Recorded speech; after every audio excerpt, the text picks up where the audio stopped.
Good evening, everyone. Welcome to this evening broadcast by Mazes, okay? I'm going to go straight to the point. Today, I will be addressing Senator Rabiu Kwankwaso, and that's my response. My response to Senator Rabiu Kwankwaso, his comment citing insecurity as a reason not to vote anyone from the Southeast in the upcoming 2023 election.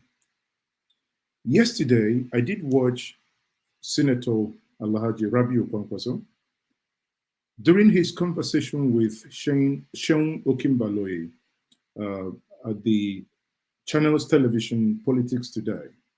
I was alarmed, dismayed, and I thought to myself, that is not right. He deserved a response. For the records, Rabiu Kwankwaso is the presidential candidate of the New Nigerian People's Party, the NNPP.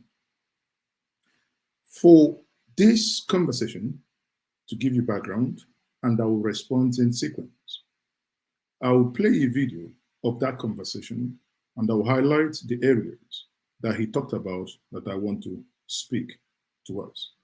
I believe that Senator Rabiu Kwankwaso displayed a very high level of lack of understanding of the Nigerian current political situation. Sadly, I believe that his aspiration is based on ethnic sentiment as opposed to what Nigerians are yearning at the current situation. And I believe that what he is bringing to the table is not what he's projecting.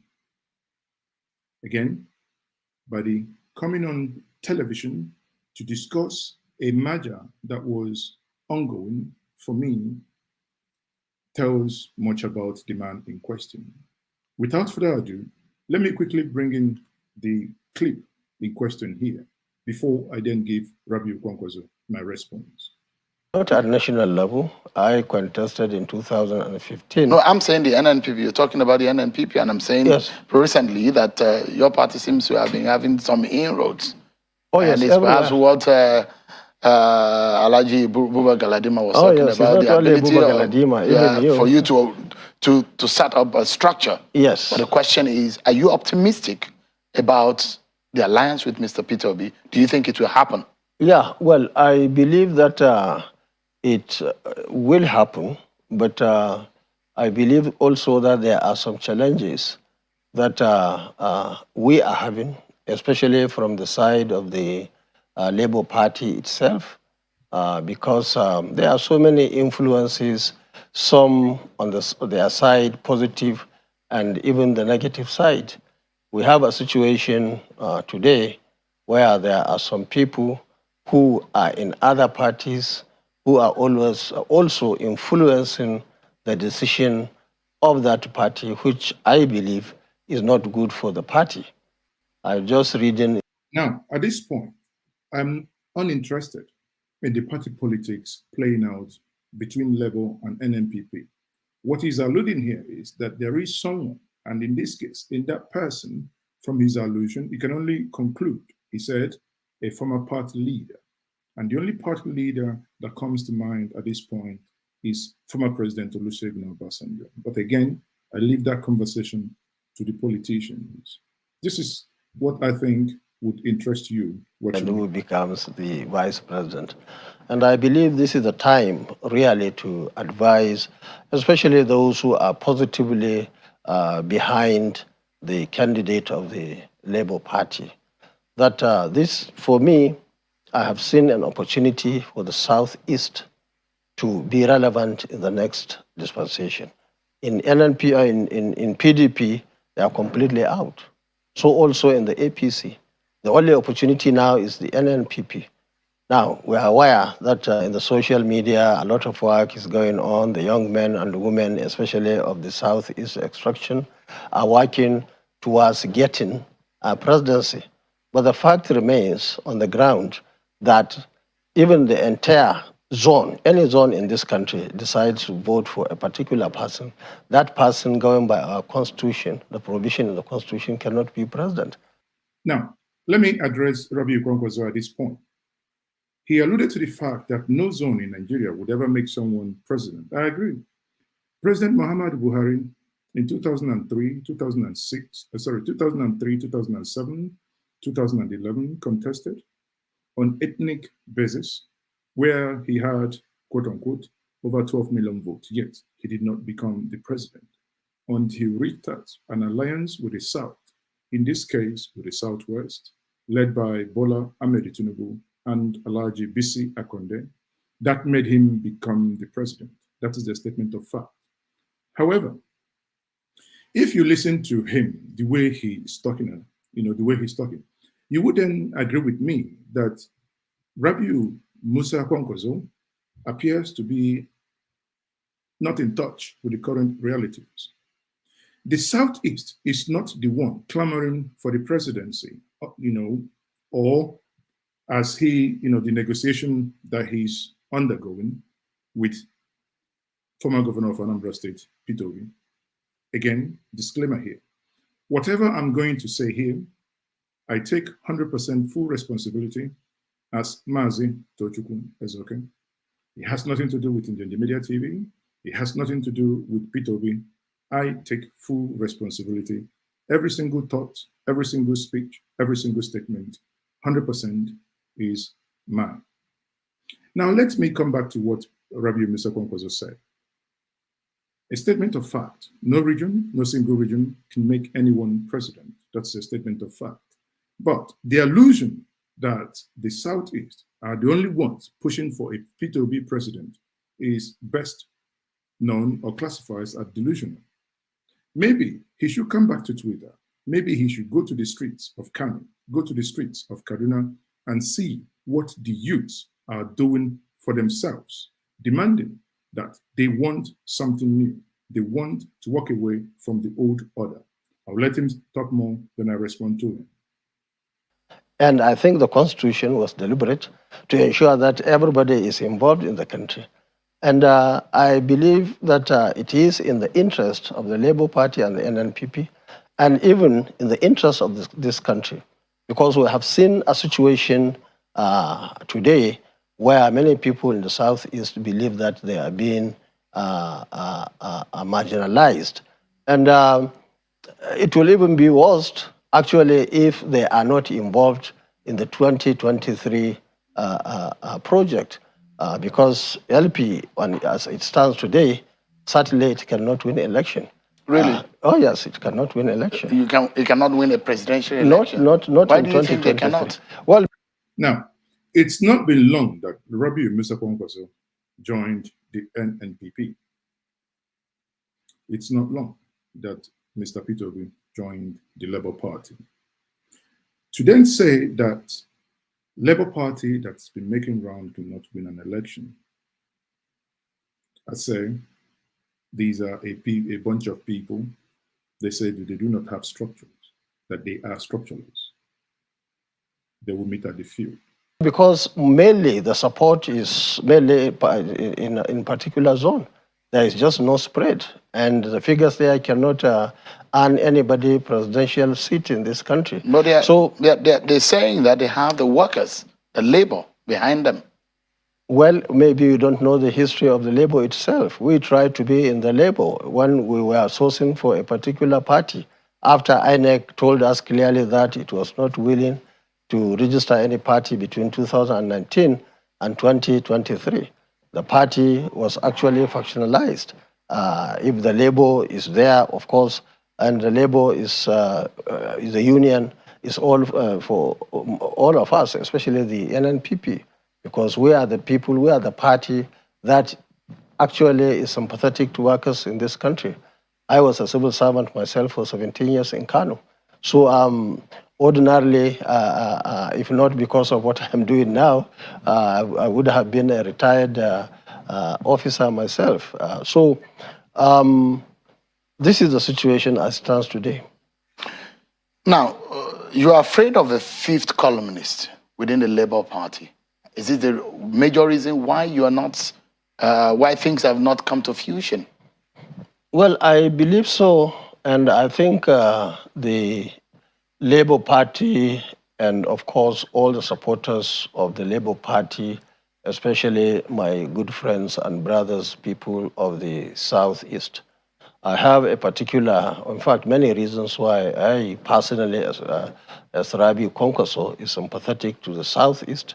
And I think the relationship between the Labour Party and NNPP will cool down a lot of issues in the Southeast as it stands today, because that's the only way the Southeast can be relevant.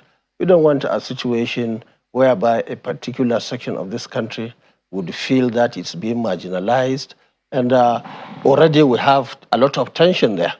And this tension is not good for the Southeast. It's not good for the country. We have a situation today in this country where in that part of the country, Mondays, the whole zone is being shut. So many people are being killed. So many businesses are being wasted, and so on and so forth.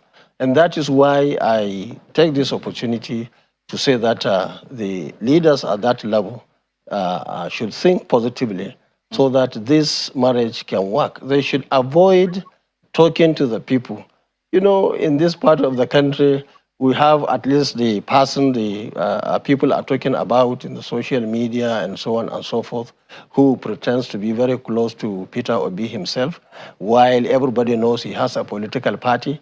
He is promoting the person in that political party in the PDP, yet pretending to say, look, we'll want president to come from the south, especially the southeast, while we had somebody from the south. Who is this person you're talking about? No, we don't want to have to go to that details now, but the details will certainly come very soon. But Mr. Obi needs to be weary of. I think he should be concerned because he himself believes that he's very close to him, and he is misleading him. He's misleading the Labour Party, and so on and so forth. So I mean, you see, the idea is if this marriage works, for example, with Obi as the president, the implication is his own candidate in the PDP will be the biggest beneficiary, because the North today, you see, the way we operate politically in this country is not very clear to many people. Fortunately, the Northern voters have always got their own opinion. And it is hardly influenced by any elite or anybody we can think of. For example, if you look at the issue of the case of Muhammadu Buhari, over the years, the Northern voters decided that it was him.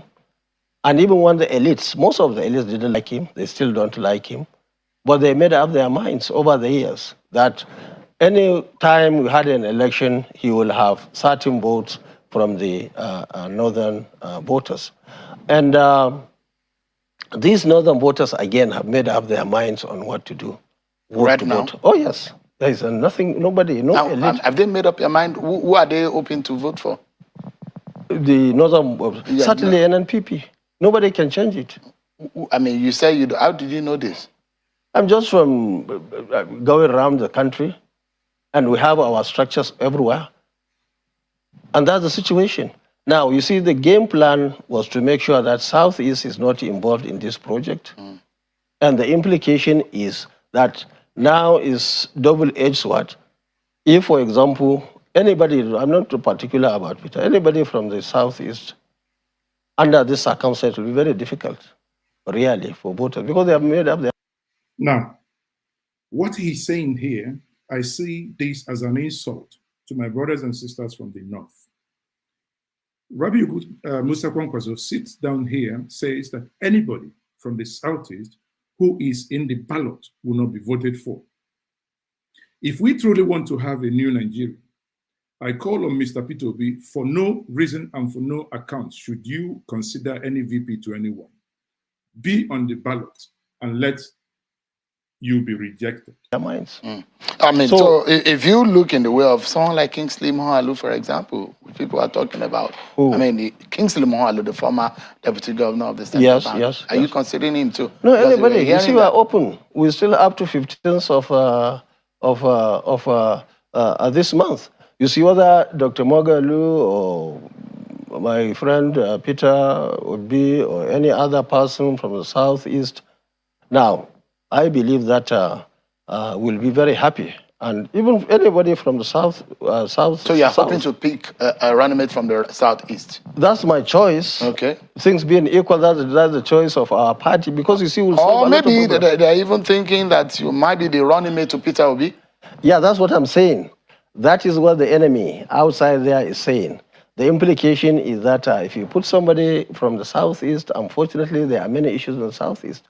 You see, northern voter is the worst hit on this issue of maladministration in this country. But even under that circumstance, a northern voter also believes that he is better with one united Nigeria. And therefore, most of the things that are happening in the south, especially in the southeast, people are not comfortable with that. Now, there is where I want to speak to Alhaji Senator Rabiu Kwankwaso. How on earth would you then say that the insecurity in the southeast will not make any northerner vote for anyone from the southeast? At the beginning, this is where a man like you turns logic upside down. In this interview, you just alluded to the fact that the northern voter is the worst hit. How come, if the northern voter is the worst hit, in the last 7 years, we have a president from the Northwest, yet the Northwest has not benefited anything from this government in terms of security? The economy of Nigeria, be it Northeast, Northwest, North Central, Southeast, Southwest, and South-South, is in rings. 8 years will pass, then you want to continue in that same trajectory. Isn't that akin to doing the same thing over and over and over again and wanting to have different results? I believe some people call that insanity. And how do you want to then continue in the same trajectory? Now, at this point, granted, there are security challenges in the Southeast. The Monday sit at home he alluded to, it's something I have spoken on this platform and I have condemned it, that I am, and many of us are not in support, because that is akin to you going to your kinsman meeting, having an argument with someone, go home, lock up your family, do not give them food on certain days, and bang your head on the wall. You're only hurting yourself. That is not the discussion of today. But again, let me quickly take the Alhaji under. Let me quickly take you through these facts. What I do here is to look at data and not emotions. If we look at the northern region, especially Northwest, where you came from, sir, then I can prove to you that your allusion is totally false. Because if you look at this data that I'm about to present to you, sir, if you have time, let me quickly expand this for your viewership. If we look at here, this is not me, this is static sense on the look at insecurity in the first 4 months of 2022. Reported number of people kidnapped by zones. Northwest, sir, Kwankwaso, this is where you come from. 837 people were kidnapped. Yet the Southeast that you accuse of having the largest number of insecurity has 70 of our citizens. Again, I make this to, it hurts me personally to talk about my fellow humans in numbers, because no single Nigerian deserves to be kidnapped, be it North, West, East, and South. However, if we want to put it together as North and South, 1,632 people have been kidnapped within the last 4 months of this year. And in the whole of the South, you have 192. That is approximately 11% in the South, and about 88, 89% in the North. Now tell me, if we go by data, who among this region ought to produce the president, sir, North or South? This is data, and this is not emotion. Let me also take you back to another data that might be interesting to you, sir, because I know that you will at the same time allude to that. When you said this, I must also bring to your notice that many of the northern youth were not happy about the things you said. And many of the northern youths are not happy about the things you said. And some of them on Twitter took out their anger on you because they believe that the things you said are very, very detached from their pains and things that bother them in northern Nigeria. Yes, because we speak to them, because they are our friends, because we are in the streets, we understand and we share each other's pain. No Nigerian is more Nigerian than another Nigerian. Again, Ghazali Sadiq said this to you, and I read out. He says, "It sounds stupid to me when a northern politician says that the North plays better politics than other regions and even debates the Southeast by claiming they are at bottom level when it comes to politics. What has that politics got, what has the politics you know how to play done for northern Nigeria?" Again, as I said at the beginning, what have you done with the politics you've been playing time and time and time over and over again? These are northern youths. If it might interest you that if I go through his comment, you will see that so many northern youths are angry with you. Nigeria has the worst human development index and northern Nigeria has the worst insecurity crisis. Yet you claim you play better politics. It might also interest you that when you come to human development interest, the state of Anambra, where Pitobi come from, is at the top. I ask you, where is your state in Kano? And where is your state in that ranking? Or rather, where is your region in that ranking? Let's not make this about North and South. Can we come back and stay within the realm and plank of real politics? Rabiu Kwankwaso, Senator, I say to you, I refer and I say that I am personally... And as long as you have somebody from there in any party, it will be very difficult for the northern voters to vote.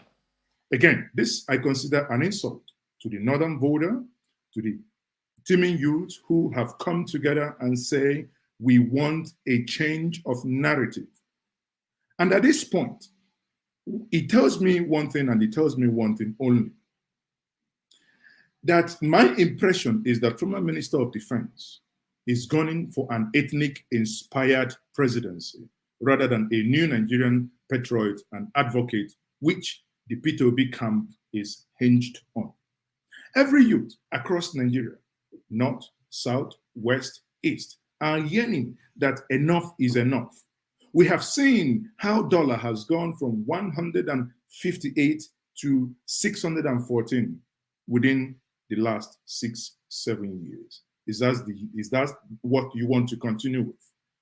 Where again, if we want to stay on the realm of ethnicity that you introduced, I say, where is then equity? Imagine, for once, not many of us will know the gravity of what Rabiu Kwankwaso said. Imagine for 1 second, this interview was granted by Pitobi, and Pitobi opened his mouth to say that the Southeast or the Southern voter will not vote anybody from the North. I tell you, by now, riot might have started somewhere. By now, his head will be on the altar for someone to yank it off his body. By now, this conversation will no longer be the same.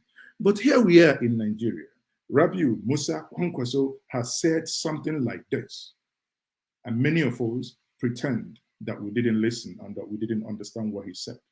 Here is a man who is pushing to be the president of this nation, sitting down here telling you that it is already foreclosed, that certain regions will not vote you because what? That because there is crisis. Yet the same crisis, the data suggests that you have more crisis at home, even when you control the president. Then you tell me either the man is not saying the truth or something is not adding up. People, I want you all to be the judge. Let me basically bring him back again for the last lap of this conversation. And that's the situation now. And those workers who are against, in the actual sense, working against LP, Southeast, and so on, what they believe is, if you put anybody under this arrangement from that side of the country, the North voters will not vote. Again, what I consider an insult to the people and the young, vibrant, intelligent, resourceful, people from the northern part of this country. An insult, and they are not taking it. And who will they vote? Their own candidate in the southeast? I mean, in the north. So can you or would you be a running mate to Pitobi? That's what I'm saying. Would you like to be as a person, personally? Ordinarily, you see, I'm jobless now. I'm not doing any job. So to become a vice president, you can't be a vice president. But what I'm telling you is that if anybody from the south is now under this circumstance, becomes the presidential candidate of our party or any other party, the implication is that because of the activities and many other issues that are real on the ground, northern voters will certainly go for their northern candidate in another party. So the thinking is that it's not whether I like it or I don't like it. The fact remains that the numbers, everybody will lose. The number, he will lose, I will lose. So if Pitobi is coming to join you, it will be your running mate. As long as you want to vote from the north, that's the situation, fortunately.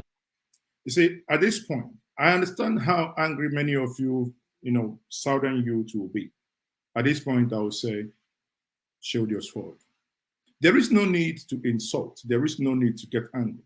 But I think, this type of narrative is what spurs you into action. If you're still sitting on the fence after watching this, I say to you, if we are indeed one nation, then it is time for you to go get your PVC. Here is Rabiu Kwankwaso, a man who is gunning for the highest office in this country, telling you point blank to your face that unless you become a VP to him, irrespective of the fact that by next year, May 29th, the Northwest would have had 8 years of presidency. The man speaking to you is also from the Northwest. Again, for once, just think about it. Assuming Buhari is Mr. Pitobi, after 8 years, imagine how silly and idiotic and how outrageous it will sound if Mazi sit down here to tell you, wow, after Pitobi, let us vote for Ekweremadu, or let us vote for someone else from the Southeast. That would be an outrage. Then I ask, if that is an outrage, knowing that if Southeast has produced a president after 8 years, that Southeast should not produce another president, because Southeast is not the only region in Nigeria. Then if you are outraged by that thinking alone, then I would then ask you, why then are you not outraged in this thinking? Again, it is left for you and I to make this decision. The things oozing out of his mouth is indeed reprehensible, honestly, because this is not the right way to go. This is not the right thing to do. If you are projecting yourself as a national leader, as a leader in Nigeria, then I ask again, where is equity? Where is equity? Because what Rabiu Kwankwaso here is telling us is that as a result of those, our brothers and sisters in the Southeast who are agitating for equity and fairness, therefore, the Southeast must never and should never be considered for presidency. Then I ask, have we forgotten in 2013, 2014, that even Boko Haram once appointed the current President Muhammad Buhari as their spokesperson? Yet, in 2015, Nigerians voted for President Muhammad Buhari, who then accused the Northwest that Boko Haram is their making, and therefore, because if anything, insecurity that is in there, therefore they should not get it. Yes, we know Boko Haram started from the Northeast, but even the Northwest has overtaken.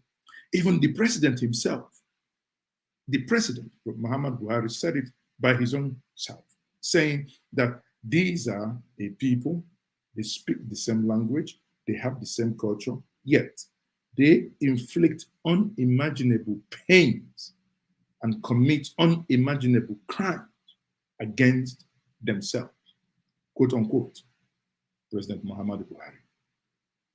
Here, you have a people, of course, do not support the violence, do not support any form of crime.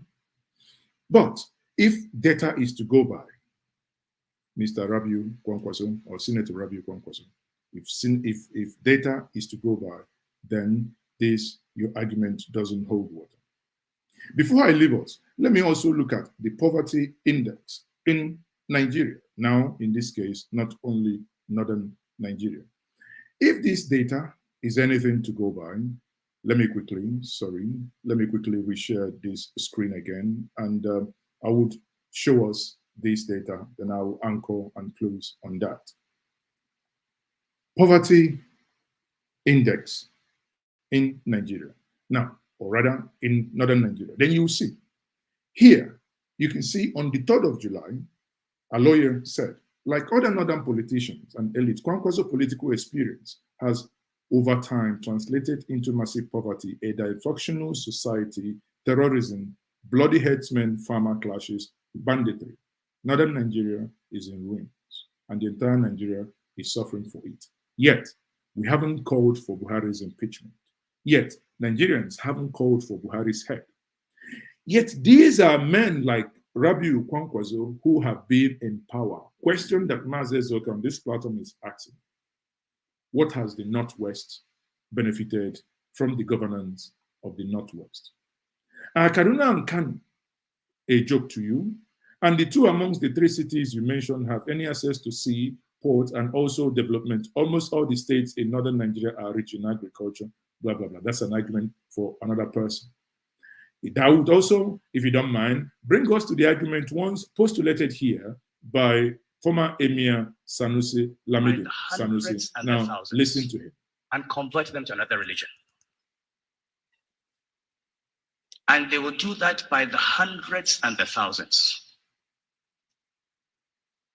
So what we see on the street is a product of bad economic policies and wrong priorities. These children are not criminals, they are victims. What part of Islamic law, what verse in the Quran, what hadith of the Prophet allows a father to give birth to a child and leave the child to go and fend for himself? Now, if, again, we together as a people... And convert them to another religion. Sorry, if we come together as a people and we look and at they this, will do that, and we talk to ourselves respectfully, it is very easy and it's very clear to see that on this time, on this case, Senator Rabiu Kwankwaso has got it totally wrong. Kwankwaso's continued association with Pitobi's candidacy will be a liability rather than an asset to his, based on his utterances, and those of his aides, key supporters, have continued to raise eyebrow among patriotic Nigerians. On that note, I say, I found the postulation, the position taken by Rabiu Musa Kwankwaso as not exactly today. Is this the reason why you said Peter Obi cannot win without you? No, I didn't say that. What I'm saying is that any zone, no zone, even the Northwest, where I come from, which has got the biggest number of voters in this country, and they are very much willing to come out en masse, more than ever before in this country because of the realities on the ground. Before 2015 election, there was close to nothing in terms of banditry, people who are being killed, houses and properties being destroyed. It was not there. But in the last 7-8 years, we had all these issues on the ground. So certainly you will have so many people, many millions of votes are coming out of the Northwest and even in the North, because people are concerned. It's not only a particular section that is concerned, because people are worried. People are angry with the situation on the ground, and therefore people are willing to come and vote. We have seen a situation where we have a lot of mobilization from a particular zone or zones of this country. And as that action is taking place, there are also a reaction from all parts of this country, especially from the North. People, the young men and women are registering themselves even in the North, and I'm sure they will continue to do that. especially with the increase in terms of number, in terms of days that were given by INEC. So you see, people will come out and vote, and they will come and defend their vote.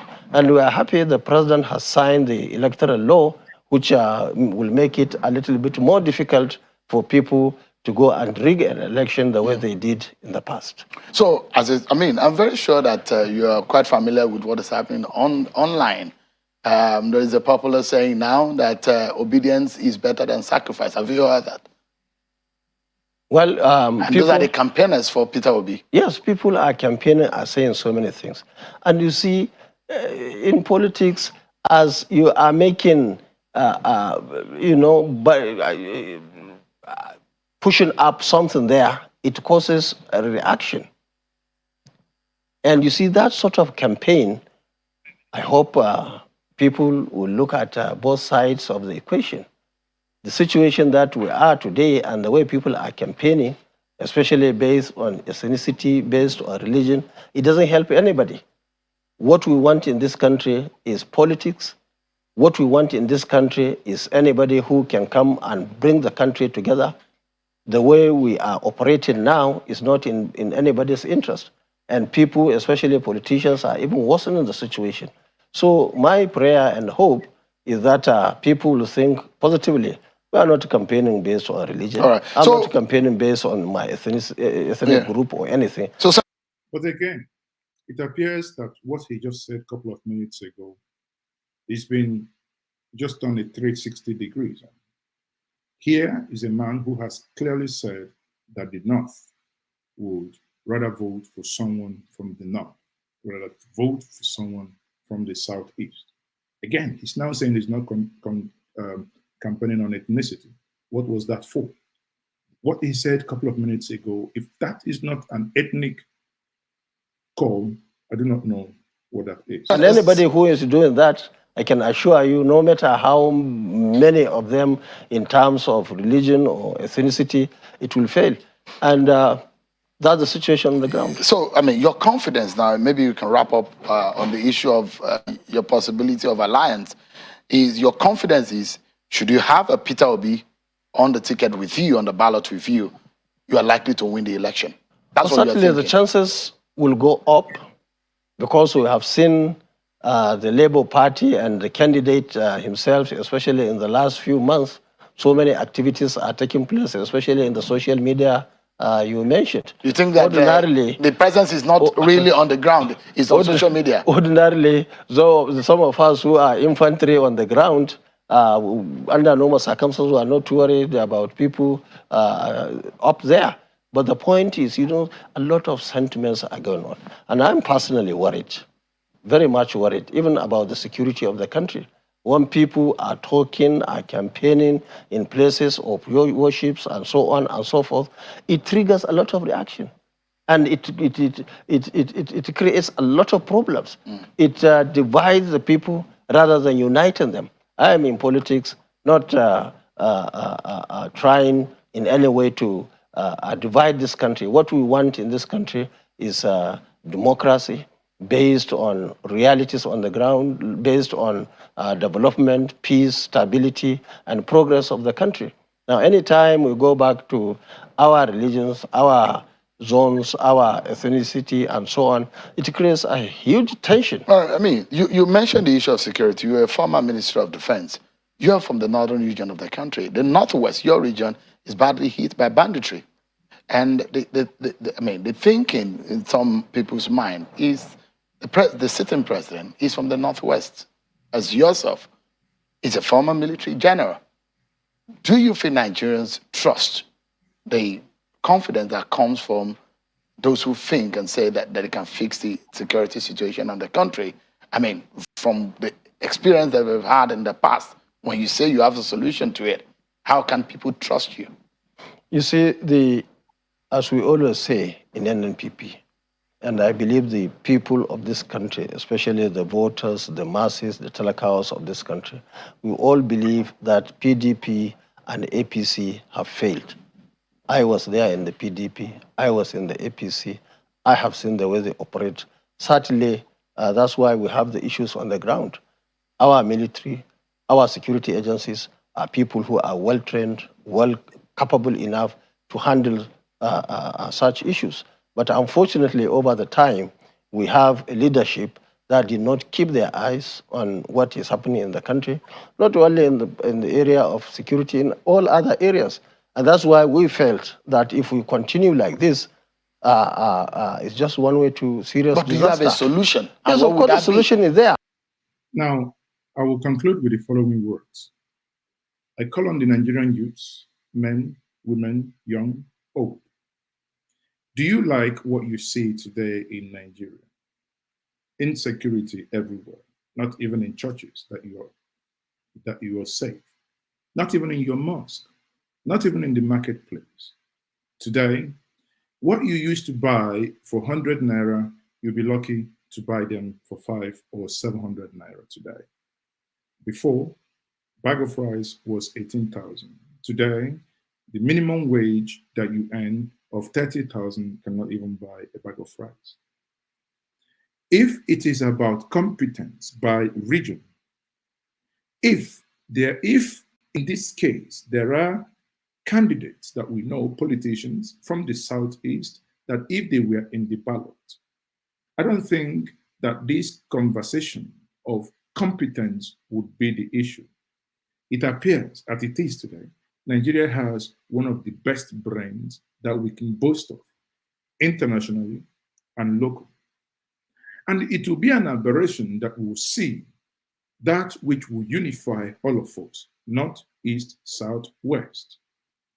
And we will leave that on the altar of ethnic sentiment, because your dad, your mom is from certain region. Therefore, you now see someone who is going to help secure your future, secure the future of your children, you will then leave them because someone has told you that this person is from a region where they have minor crisis at this moment. Yet, the person telling you about the minor crisis in the Southeast comes from a region where you have mega crisis. If I go by his argument, then I can tell you that he's not qualified to run for the presidency, that no one should vote for him because let him go and fix the crisis in his state. I've shown us the data from StatiSense. In the first 4 months of 2022, the Q1 and first month of Q2, we have seen where over 1,600 people have been kidnapped in the north and about 100 plus in the south. Break it down, Northwest is leading, and Rabiu Kwankwaso is from the Northwest. Nigerians, is a cry and call for all of us to wake up, to do not, stay on the fence. We must act if you want to remain a peaceful nation of equity, fairness, where those principles are core issues that concerns you. Then the time for you and I to act is now. Join me in the next couple of minutes. I will be having an interview with Ike C. Ibe on the suit he had regarding rotational presidency with the PDP. Today, a court in Abuja had made a pronouncement. 6:30 Nigerian time. We'll be back. Thank you, and I am still Mazi Ezoke. Bye for now.